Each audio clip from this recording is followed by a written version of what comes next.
Yo guys, CC here, week 2 of the Little Legends League, the draft league of the Uber's UU community. Pool A this time. Like I said, week 2, I'm just gonna hop in without further ado. We're hopping in with a cool match, no pun intended, from Volt Ninja versus Excalibur. A match where GU unfortunately went down way too early, gone too soon, and it really gave Volt Ninja an opportunity to go for the Quiver Dance sweep with Frostmoth. I didn't expect to say that a few weeks ago, but Frostmoth cleaning up 5 kills in the late game, even with the blue flare misses of Reshiram.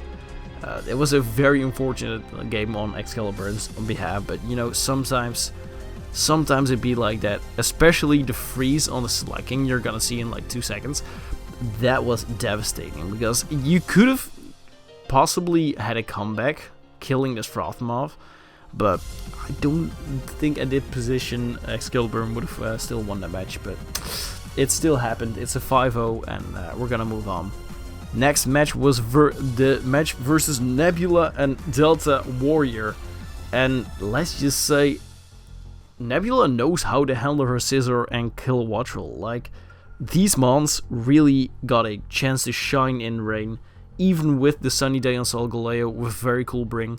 It was such a rough match for Delta Warrior. A 5-0 kind of felt like a 6-0 at moments. Delta just being on the back end of the entire game. Nebula grabbing that momentum. Scissor just being very pivotal, very MVP on this match. With that steel typing, with that momentum. It was a devastating match, and you know, sometimes you just gotta get the beating. You know, you just face that beating. You learn for next matches. It's a 5-0 for Nebula. You guys have probably heard about the movie 4 Weddings and a Funeral. This was kind of the same as 4 Fairies and a Heatran. That's just a good summary of this match. Heatran on paper was not the mon for me to excel this match. It was just a fine matchup versus, for example, a Tinkaton, but it really shined this week. A very cool way of utilizing Heatran with the Magma Storm, trapping mons, and just this damage on Ogre Palm for me was the moment where I thought, okay, yeah, Random Creep knows what he's doing. He knows how to win this match. Like I said, very tough with the Hariyama in the beginning to break through with a Terra Fairy, but it was eventually just stalling out. I do want to note that I really loved the Feather Dance on Altaria and the Swords Dance on Tinkaton this match. It was very cool bring. I liked seeing it, but yeah, Random Creep kinda had full control this entire match, and we are looking at another 5-0 right here. Thank God, it's something else than a 5-0. It's PTK versus Fishy Roads, the Psychic Spam versus the Sun Spam. I actually wanted this as my game of the week, but the last game just took me by surprise, holy crap. But this game was very entertaining, let me just say that.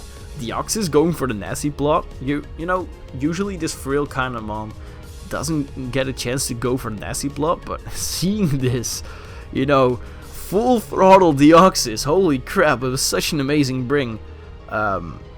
Fishy Roads really put up a good fight here, but eventually it just came down to, can you outlast the Deoxys? Can you outlast a, what was it, like a reversal Sneasler to trigger the Unburden? Such creative way to actually trigger that Unburden, and a very confident win of on PTK's.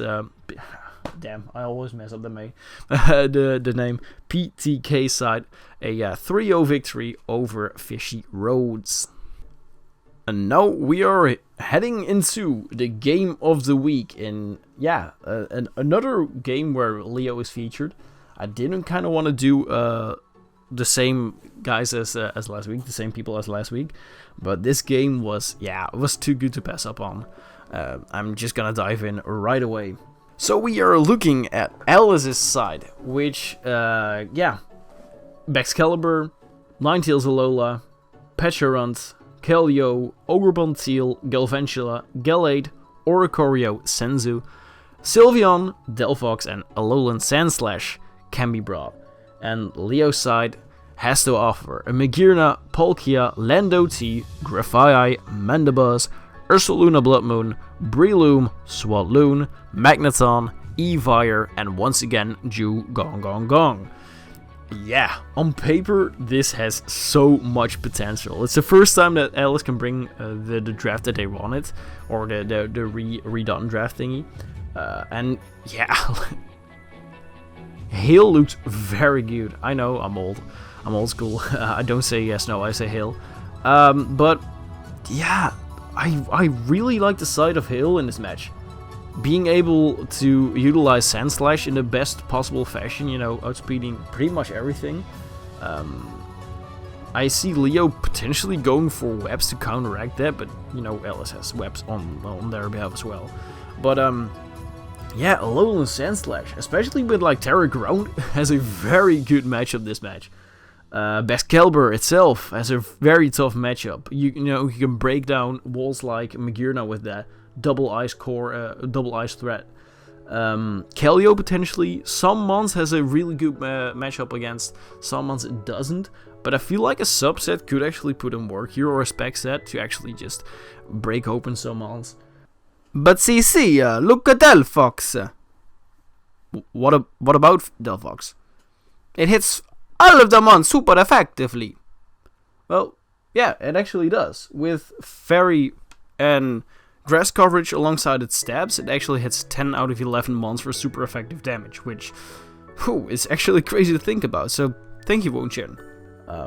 Yeah, Alice has a very cool matchup this match, and I'm very curious to see what she actually does. And yeah, the thing that stands out the most is, of course, that Alolan Ninetales this match with the Veil. I see it bringing a lot of potential. It just, yeah, I want to see it being utilized and seeing how she can actually exploit it the most to her potential. And on the other side, we have Leo Justice with a very, very tough looking squad on his behalf as well. I especially want to highlight that Breloom can actually put in some work. I know there are a lot of ice types there, but like something like a Scarf Breloom outside of Hail, or just a Bandit to break down a Sandslash if it's just a regular one. That's something cool he can bring. But yeah, the standard stuff like Palkia, a very tanky Palkia can actually put in work. Magearna, a lot of stats can work. I actually see the potential of Trick Room Magearna into the Ursaluna Bloodmoon. That's something dope as well. I'm really looking forward to that, and I do want to kind of slightly favor Alice in this matchup, but it's a 50-50. You know, it's utilizing those turns of snow to the fullest to actually see who ends up on top. But with that being said, I'm gonna jump in because this is one hype of a match. Without further ado, I'm gonna start the match. So we see the most predictable lead in the world. We see a Rocks Lando versus a Veil Ninetales. I know, who could have thought? I could actually see Lando in a more offensive role, but the Rocks is very good as well this match. Yeah, Grafaiai going for that disruption with the Sunny Day. Very cool bring, didn't even know it got Sunny Day. Toxic, so if it is a subset on Keldeo, that's gonna be rough. It's gonna be rough. But by the looks of it, it's not a subset. Parting shot, so just want to highlight how excellently used the Grafaiai was there. It got up the sun, it toxic to Keldeo, and it got the hell out of there. A very cool bring, and it already making impact on this match. Mandibuzz tanking that hit very much better than, more comfortably than the Grafaiai. Oricorio coming out, and we see a Tailwind on Mandibuzz's end, which is very interesting. I expected a U-turn, but a Tailwind is, yeah, that's something you can bring as well. I didn't even think about the potential of Tailwind Mandibuzz. It's not double, so yeah, very cool bring. We see the Defog on Oricorio Senzu, so those rocks are gone, which, yo, that benefits Alice very much. But this turn, holy crap, that Blood Moon hit like a truck. I kind of thought it was gonna die because Senzu is not really known for their for its bulk, but it's behind the veil, of course. But that hit hard, bro. That hit hard. Just want to say that. And yeah, that's a live orb or saloon, so that kind of makes sense. It gets chipped down itself, but it does pick up the kill vacuum wave. Yeah, that's actually a very good bring with the alone Sandslash there. So yeah, props.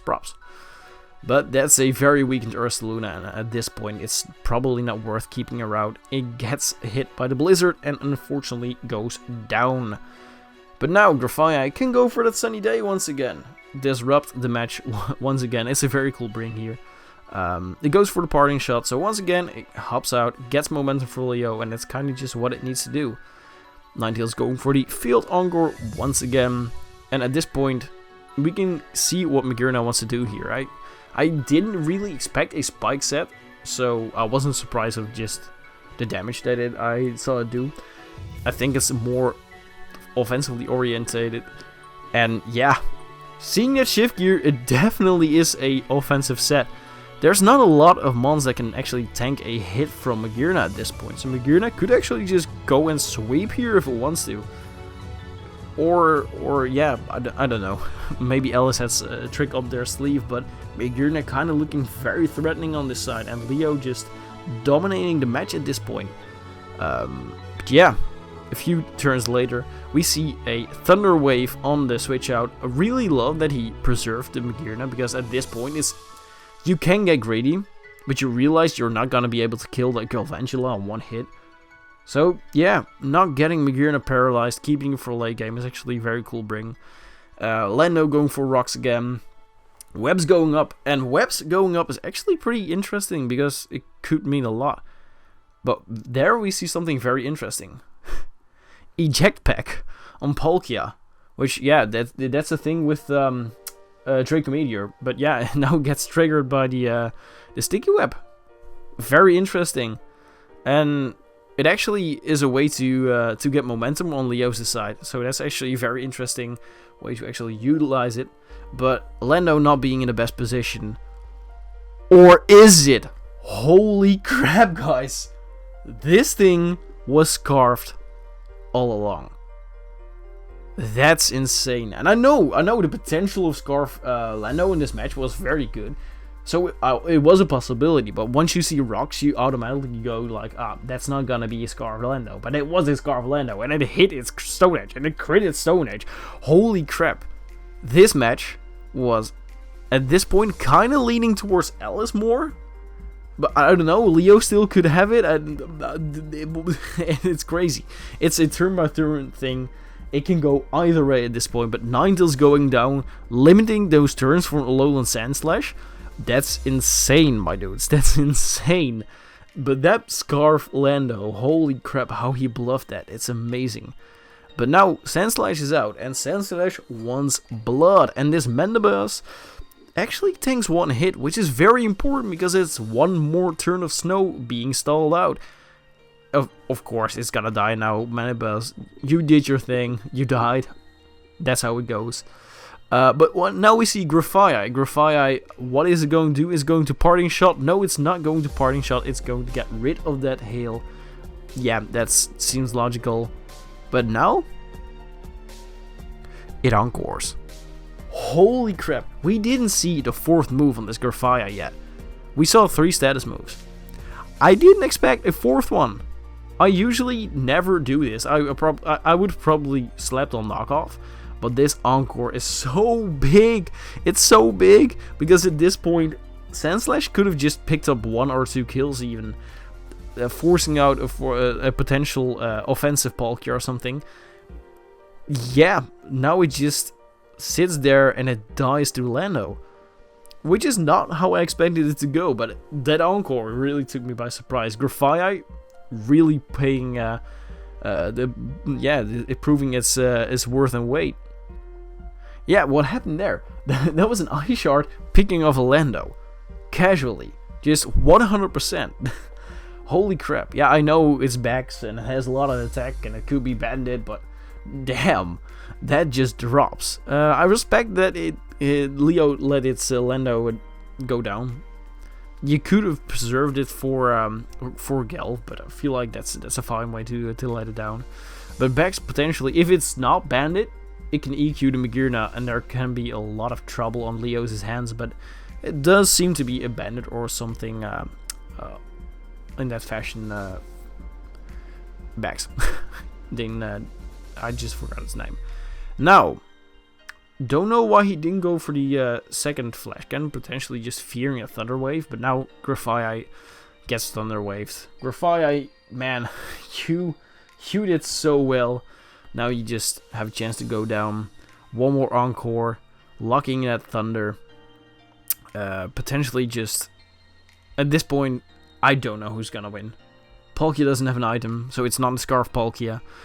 Is it bulky enough to really tank a Thunder? Potentially Thunder gets a para because it's like 20% para. Maybe Thunder even misses. I don't know. At this point, this game could be anyone's game. I'm really interested to see what happens. So what is going to happen? We see a Thunder, and we see the para. Holy crap. But the bigger holy crap is that Trick Room. It was a Trick Room Palkia all along. Excuse you? Was this Eject Pack Draco Meteor into Ursaluna Blood Moon to get it into Trick Room potentially? If it was, holy crap, what a bring, Leo. What a bring. Trick Room on Palkia is insane. But now, you just outspeed. And at this point, it's hoping to break through that para. Because if you break through that para, you kill. You win. If you don't, Magirna could be in a bit of a sticky situation. Perhaps it is Bandit, you can EQ, bank on the para, and win the match. So at this point, kind of looks like Leo is going to win the match. But a coin flip can actually just flip this entire match on its head. So now, with Palkia being slow as bricks, does it break through the para? We will see. And it does break through the para, and it does land the Draco Meteor, which means that Leo bounces back from his first week loss, gets a 2-0 win with some of the most creative sets we've seen thus far. This game was insane. It was hype, especially that Scarf Lando with the rocks, bro. I didn't see it coming. Especially that Grafai. Grafai, for me, I'm just gonna say it right now, Grafai is the mod of the week. I love Grafai this week. It's so creative. I know it seems like, oh, Prankster does Prankster things. No, it didn't. It was excellently planned. Every single one of those moves was perfect on it. That was a perfect Grafai in my eyes. So that was an insane bring for me. That's the mod of the week. I'm just gonna staple it right on the wall. Grafai mod of the week. But with that match out of the way, I'm gonna take a quick look at the standings for week 2. Asbab getting a activity win over Creator, ending up on the top. Nebula, PTK, and Random Creep all winning their first 2 matches. Followed by Volt Ninja, Leo Justice, Creator of Some, and Excalibur, all 1-1, all in playoffs. And then the 4 teams that are 0-2, Alice, Fishy Roads, 2x Flying, and Delta. And I just want to say, guys, it's week 2. Let's be honest, 8 players to go to playoffs is a lot. So most likely, if you end with a 4-4 record, you're still gonna be able to get playoffs. Potentially on differential or whatever. If you go 5-3, you're fine. You're probably fine. So there's still so much chance for you to actually get to playoffs. Don't be discouraged. You know, it's a learning experience. You gotta get a feeling for your draft and a feeling for the draft in general. So don't be discouraged. There are still a lot of things that can happen. Anything can happen. Just enjoy the moment. And for the guys listening and watching the video, yeah, enjoy this video for what it's worth. I'm gonna go right out of here, and I'll see you guys in the next one. Peace.